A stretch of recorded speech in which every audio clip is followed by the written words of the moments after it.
رو رو کے ابھی تیری امی کی آنکھ لگی ہے ماترو بچے رو رو کے ابھی تیری امی کی آنکھ لگی ہے ماترو بچے تیرے ابا نے کچھ ہی پہلے اپنے غم سے رخصت لی ہے تیرے ابا نے کچھ ہی پہلے اپنے غم سے رخصت لی ہے ماترو بچے تیرا بھائی اپنے خواب کی تتلی پیچھے دور کہیں پردیس گیا ہے تیرا بھائی اپنے خواب کی تتلی پیچھے دور کہیں پردیس گیا ہے ماترو بچے تیری باجی کا ڈولا پرائے دیس گیا ہے ماترو بچے تیرے آنگن میں مردہ سورج نہلا کے گئے ہیں تیرے آنگن میں مردہ سورج نہلا کے گئے ہیں چندرما دفنا کے گئے ہیں ماترو بچے تو گر روئے گا تو یہ سب امی ابا باجی بھائی چاند اور سورج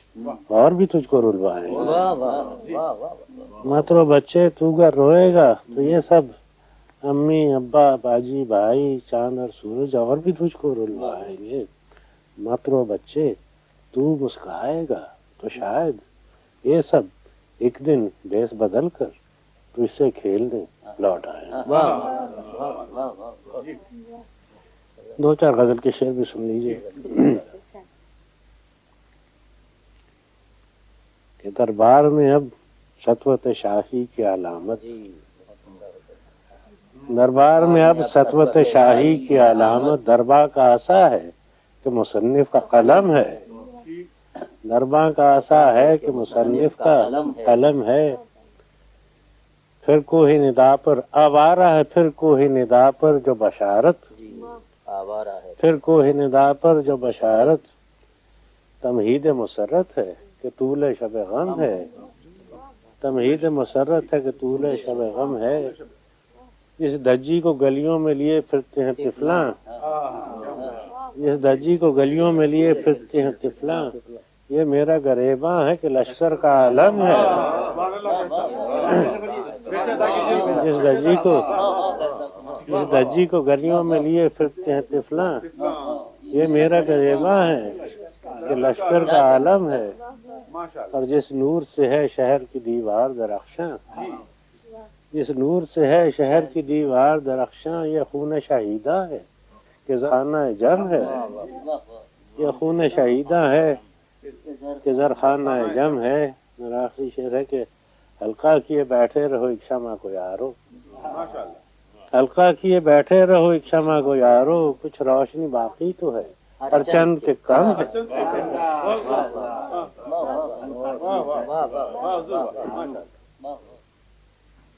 فیض احمد فیض اردو ادب کا وہ چراغ جو ہمیشہ کے لیے گل ہو گیا ایک بار پھر ہم انہیں خراج عقیدت پیش کرتے ہیں. تو وہ ہندوستان سے پہلے ایک چھوٹی سی کہانی شروع ہوئی لندن میں جو بہت لمبی کہانی بن گئی ہندوستان میں اور بعد میں پاکستان میں. لندن 1936, 37, 38 ہم لوگ اسٹوڈنٹ تھے, کام کرنے والے تھے, ادیب بھی تھے اور ہم سیاست میں بہت دلچسپی رکھتے تھے. اس زمانے میں آپ کرشنا مینن کے ساتھ کام کرتی تھی؟ جی ہاں, وہ ڈاکٹر تاثیر اور ملک راجلان نے ہم پہ زور دیا تھا کہ تم لوگ تو ہمارے ملک کی آزادی میں دلچسپی رکھتے, کوئی کام تو کریں. تو ایک چھوٹا سا دفتر تھا وہاں پہ اسٹرینڈ میں, اس میں کرشنا مینن کے دفتر وہی تھا. تو ہم لڑکیاں جایا کرتے تھے ان کے کبھی ٹائپ کرنے کے لیے یا لفافے ایڈریس کرنے کے لیے یا ان کی باتیں سننے کے لیے. تو اس سے ہماری یعنی knowledge of the Indian independence movement بہت بڑھ گئے. اپنی شادی کے بارے میں تو بتائیے. بتا دوں, تو میں آ رہی ہوں اس اسٹیج پہ, ابھی تو پہنچی نہیں ہندوستان. پہلی ملاقات تو ہندوستان میں ہوئے تھے نا فیض سے, امرتسر میں. وہ بھی ایم اے کالج میں پڑھایا کرتے تھے, لیکچرر تھے انگریزی. تو تاثیر صاحب کے ہاں, تاثیر بھائی ہم کہیں گے, ان کے ہاں تو بہت ادیب اور اسٹوڈنٹ جمع ہو جاتے تھے نا ہفتہ اتوار کے دن. کوئی امبالہ سے آتا تھا, کوئی لاہور سے آتا تھا, ان میں تو شامل تھے فیض. تو ہماری دوستی ہو گئی, سب سے ہو گئے, لیکن آہستہ آہستہ تو فیض سے زیادہ ہو گئے. اور پھر ہم نے بھی سوچا تھا کہ دوستی بڑھتے بڑھتے تو ایک حد تک ہوتے ہیں نا تو شادی تو ہو جائے. لیکن دو باتیں تھیں. ایک تو فیض صاحب تو کے خاندان جو تھا نا کافی آرتھوڈاکس پنجابی چودھری جٹ, تو وہ اپنی ذات سے باہر تو پھر شادی نہیں کیا کرتے تھے. ایک تو میں بھی تھی, اس سے زیادہ ان کی فیملی کو برایا کرتے تھے.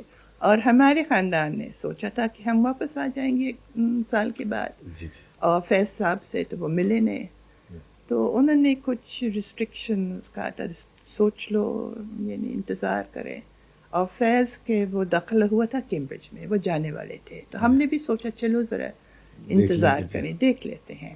لیکن لڑائی شروع ہو گئے, اور لڑائی شروع ہونے کے بعد تو فیض نے اپنی داخلہ بند کر دی, اور ہمارے والدین آہستہ آہستہ انہوں نے اجازت دی. اس وقت تک تو تاثیر صاحب تو سری نگر جا چکے تھے, وہ پرنسپل تھے نا ایس پی کالج کے, تو ہم بھی چلے گئے.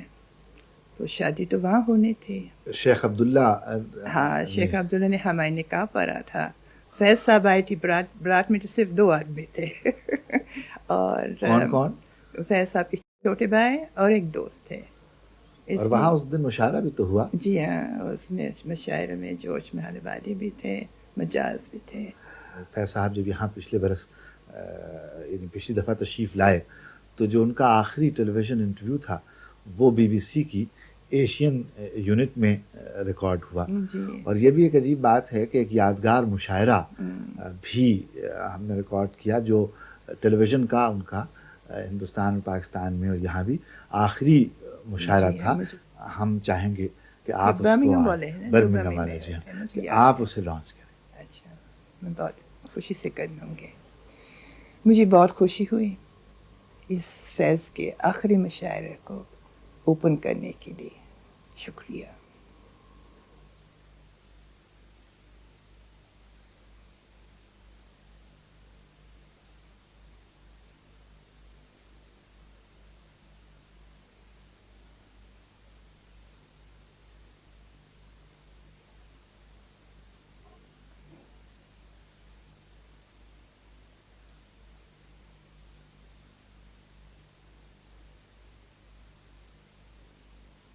خواتین و حضرات، آج کی محفل شعر کا اہتمام B B C television کے ایشین یونٹ نے کیا ہے.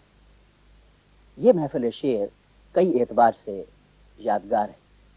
بھلا کوئی بھی نشست یادگار کیوں نہ رہے گی جب اس میں بطور مہمان خصوصی فیض احمد فیض جیسی یگانہ روزگار ہستی شرکت فرما رہی ہو، اور جس مشاعرے میں جو شعراء حصہ لے رہے ہوں ان کے اسماء گرامی اس طرح سے ہیں: زہرا نگاہ صاحبہ، احمد فراز صاحب، شہد بخاری صاحب، افتخار عارف صاحب، جمیلہ بانو صاحبہ.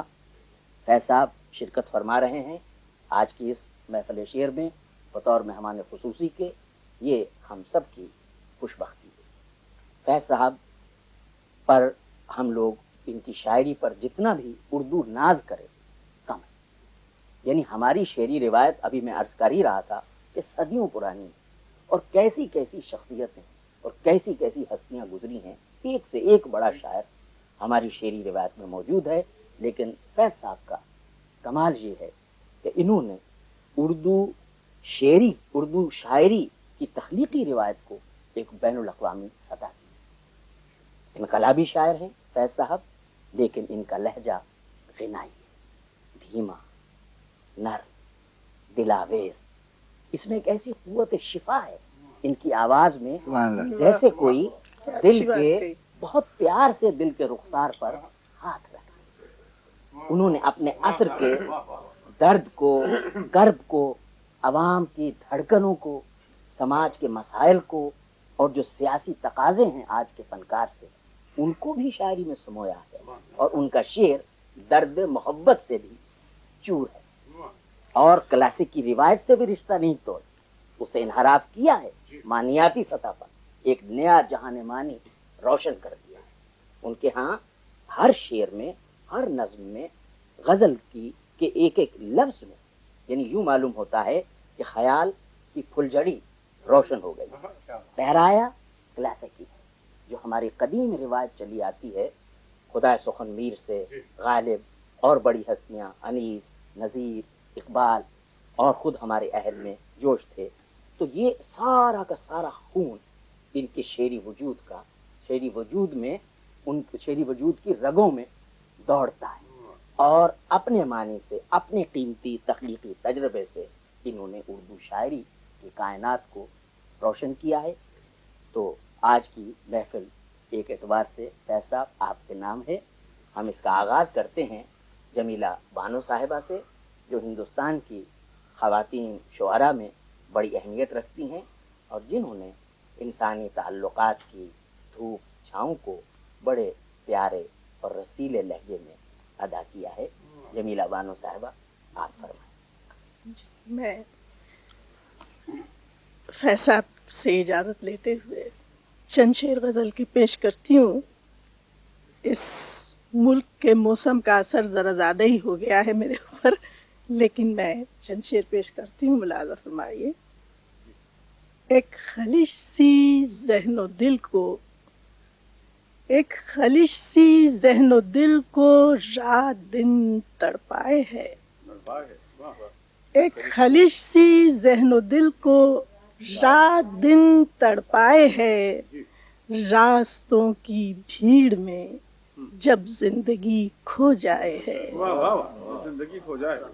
مطلع ثانی ملاحظہ فرمائیں کہ لمحہ لمحہ بے قراری دل کی بڑھتی جائے ہے، لمحہ لمحہ بے قراری دل کی بڑھتی جائے ہے، جب میرا ماضی مجھے اس حال میں یاد آئے ہے۔ شعر ملاحظہ فرمائیے کہ راستوں کی گرد سے منزل کا اندازہ نہ کر، راستوں کی گرد سے منزل کا اندازہ نہ کر، میرا ذوق جستجو ہر دم یہی سمجھائے ہے، پھر مجھے جیب و غریبہ کی نہیں رہتی خبر، جب درے زندہ پہ کوئی بیڑیاں کھنکائے ہے۔ اور مقطع غزل کا پیش خدمت ہے کہ تو جمیلہ ایک ورق ہے اس کتاب دہر کا، تو جمیلہ ایک ورق ہے اس کتاب دہر کا، تیرے دم سے داستاں میں رنگ بھرتا جائے ہے۔ شکریہ شکریہ۔ افتخار عارف صاحب نے پچھلے چند ہی برسوں میں اردو کے ادبی حلقوں میں جس طرح سے اپنی شعری شناخت کرائی ہے، پاکستان میں بھی، ہندوستان میں بھی، اور لندن جیسے بین الاقوامی مراکز جو اردو کے اب بنتے جا رہے ہیں مغرب میں، انہوں نے جس طرح سے بے گھری اور بے زمینی کے درد کو ایک لہجہ دیا ہے اور احتجاج کی ایک لے پیدا کی ہے، اور فرد کے پندار کے تحفظ کے لیے وہ جس طرح سے ہلکے میٹھے طنز سے اور کبھی کبھی تاریخ کے وار سے کام لیتے ہیں، سننے سے تعلق رکھتا ہے۔ افتخار عارف صاحب، کہاں کے نام و نسب، علم کیا فضیلت کیا، کہاں کے نام و نسب، علم کیا فضیلت کیا، جہان رزق میں توقیر اہل حاجت کیا، شکم کی آگ لیے پھر رہی ہے شہر بشہر، شکم کی آگ لیے پھر رہی ہے شہر بشہر، سگے زمانہ ہیں ہم کیا، ہماری ہجرت کیا، اور مال عزت سادات عشق دیکھ کے ہم، مال عزت سادات عشق دیکھ کے ہم، مال عزت سادات عشق دیکھ کے ہم بدل گئے، تو بدلنے پہ اتنی حیرت کیا، دمشق مصلحت و کوفہ نفاق کے بیچ فغان قافلہ بے نوا کی قیمت کیا، ہمار خانہ ہستی میں ایک بازی پر تمام عمر لگا دی تو اب شکایت کیا، ہمار خانہ ہستی میں ایک بازی پر تمام عمر لگا دی تو اب شکایت کیا، اور فروغ